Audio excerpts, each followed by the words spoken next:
जैसे लिखा है रविंद्रनाथ टैगोर जी ने। सबसे पहले बात करूंगा इस पोयम के टाइटल की, where the mind is without fear. कवि रविन्द्रनाथ टैगोर एक ऐसी मनोस्थिति की कल्पना करते हैं जहां पर हमारा मस्तिष्क बिना किसी डर के, बिना किसी भय के हो और हम स्वतंत्र रूप से अपने विचार सोचने और अपने विचार रखने में समर्थ हो। दोस्तों, इस कविता की रचना लगभग 1900 से 1910 के बीच रही होगी। यह वह समय था जब हमारा देश अंग्रेजी शासन के अधीन था। दोस्तों, यह पोयम असल में एक प्रेयर है, एक प्रार्थना है, जिसमें रविन्द्रनाथ टैगोर जी ने हमारे आने वाले भारत, आज़ाद भारत की कल्पना की है। दोस्तों, व्यक्तिगत तौर पर मुझे ये पोयम बहुत ही ज़्यादा पसंद है और जब आप इस पोयम का फुल एक्सप्लेनेशन सुन लेंगे तब आपके साथ भी कुछ ऐसा ही होगा। सबसे पहले बात करूंगा रविंद्रनाथ टैगोर जी के बारे में। रविन्द्रनाथ टैगोर जी का जन्म हुआ था 7 मई 1861 को और इनकी मृत्यु हुई थी 7 अगस्त 1941 को, यानी कि रविन्द्रनाथ टैगोर जी आज़ाद भारत को नहीं देख सके। दोस्तों, रविन्द्रनाथ टैगोर जी को गुरुदेव के नाम से भी जाना जाता था। हम सब ये तो जानते ही हैं कि रविन्द्रनाथ टैगोर जी एक बहुत ही अच्छे राइटर थे, लेकिन वे एक बहुत ही अच्छे संगीतकार भी थे। एक प्ले राइटिस्ट और एसेइस्ट के साथ साथ वे एक बहुत ही अच्छे चित्रकार यानी कि पेंटर भी थे।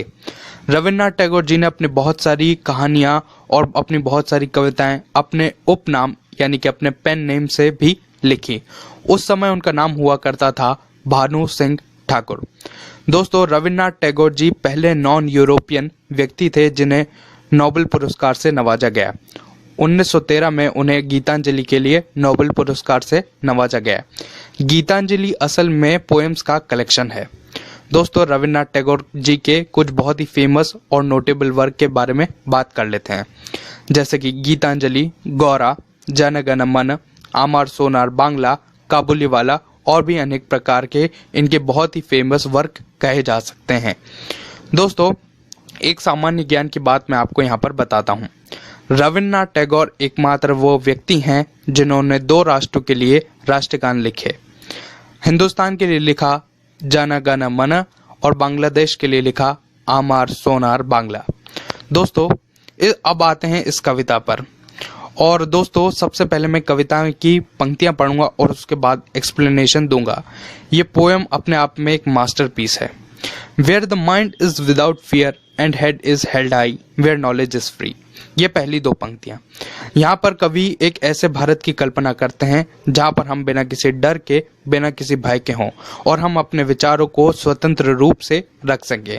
हम बड़े ही प्रतिष्ठा, मान सम्मान से अपना सर ऊंचा कर कर जी सकें। दोस्तों, यह वह समय था जब हमारा देश अंग्रेजी शासन के अधीन था और हम बड़े ही बेबसी में जीवन जीते थे और हमें किसी भी कार्य में कोई भी आज़ादी नहीं थी। इसलिए उन्होंने कहा कि हमारा आने वाला देश इस प्रकार का देश होगा जहां पर हम अपना सर ऊंचा कर कर जी सकेंगे। दूसरी पंक्ति में वे कहते हैं वेयर नॉलेज इज फ्री, यानी कि वह एक ऐसे आज़ाद भारत की कल्पना करते हैं जहां पर सभी को समान शिक्षा का अधिकार होगा। नॉलेज से उनका मतलब है शिक्षा का, चाहे वह किसी भी धर्म, जाति, वर्ग या किसी भी प्रकार के अनेक प्रकार की वर्गों से बिलोंग करता हो, लेकिन सभी के लिए वह शिक्षा का समान अधिकार उन्हें प्राप्त हो, वैसे भारत की कल्पना करते हैं। अब चलते हैं आगे। Where the world has not broken up into fragment by narrow domestic wall. कवि रविन्द्रनाथ टैगोर जी एक ऐसे भारत की कल्पना करते हैं जो अलग अलग टुकड़ों में न बटा हो। एक ऐसे विश्व की कल्पना करते हैं जिसमें अलग अलग लोग अलग अलग छोटी छोटी दीवारों में कैद ना हो। यहाँ पे एक शब्द आ रहा है नैरो डोमेस्टिक वॉल।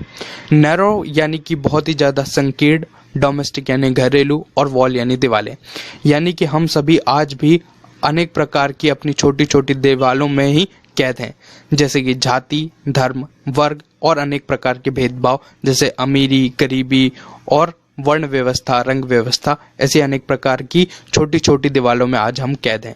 तो कवि एक ऐसी कल्पना करते हैं कि हम आने वाले देश में, आने वाले भारत में कभी भी अलग अलग ना बटे हों, हम सब एक हों। लेकिन आखिरकार दोस्तों ऐसा नहीं हो पाता और 1947 में ही हमारे देश के 3 हिस्से हो जाते हैं। पहला भारत, पाकिस्तान और तीसरा बांग्लादेश। दोस्तों, कवि ने ऐसी कल्पना कभी भी नहीं की थी। अगर आज हम एक होते तो हम तरक्की की राह पर दोगुनी तरफ से बढ़ सकते थे। आज पाकिस्तान और इंडिया अपना बहुत सा पैसा सिर्फ डिफेंस में लगाता है, लेकिन अगर हम एक होते तो यही पैसा हम लोगों के लिए लगता और हम दोगुनी तरक्की कर पाते। दोस्तों, अब चलते हैं आगे। Where the words come out from the depth of truth, where tireless striving stretches its arm toward perfection। दोस्तों, यहाँ पे रविन्द्रनाथ टैगोर जी ट्रुथ की बात कर रहे हैं, सच्चाई की बात कर रहे हैं। यानी कि वो ऐसे देश की कल्पना करते हैं जहाँ पर सब लोग सच्चाई की राह पर चलें। हमारा देश का सामान्य मानवीय के दिल में सच्चाई होनी चाहिए। यानी कि वो एक ऐसे भारत की कल्पना करते हैं जिसके दिल से हमेशा सच्चाई निकलती हो। आगे वह कहते हैं कि परफेक्शन की बात वो यहाँ पर करते हैं। हम पूर्णता की राहों को तभी छू पाएंगे जब हम कठिन से कठिन परिश्रम करेंगे। यानी कि वे एक ऐसे भारत की कल्पना करते हैं जो सभी क्षेत्रों में पूर्णता को छू चुका हो। और पूर्णता को हम तभी छू सकते हैं जब हम टायरलेस एफर्ट करेंगे, यानी कि थकान रहित लगातार मेहनत करेंगे, कठोर परिश्रम करेंगे, तभी हम परफेक्शन की राहों को छू सकेंगे।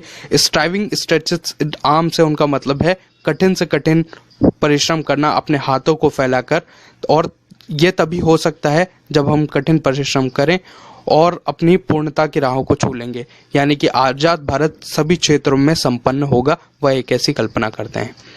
आप चलते हैं आगे। Where the clear stream of reason has not lost its way into dreary desert sand of a dead habit। कवि ने एक दृश्य हमें यहाँ पे दिखाया है। कवि कहते हैं कि जिस प्रकार रेगिस्तान में जहाँ पर मृत्यु एकदम निश्चित हो, उस मृत्यु में भी हमें अपने जो रीजंस है, हमारे जो विचार हैं, हमें बहुत ही ज़्यादा क्लियर रखने होंगे। ठीक उस सोते की तरह, ठीक उस पानी के धारा की तरह जो गर्म से गर्म रेगिस्तान में भी बहुत ही ज़्यादा साफ, बहुत ही ज़्यादा सुंदर और बहुत ही ज़्यादा स्वच्छ हो। इसलिए उन्होंने उस सोते को बताते हुए ये कहा है कि हमें ठीक उस सोते की तरह बनना होगा। जब हम उस सोते की तरह बन जाएंगे तब हमारे रीजंस बहुत ही ज़्यादा साफ होंगे, और जब रीजंस साफ होंगे तब हम तरक्की की राह दोगुनी तौर पर प्रशस्त कर सकेंगे। यहाँ पे आगे वो कहते हैं नॉट लॉस्ट इट्स वे, यानी कि हमें कभी भी अपने भ्रम में, अपने कभी भी गलत भ्रांतियों में नहीं जीना होगा।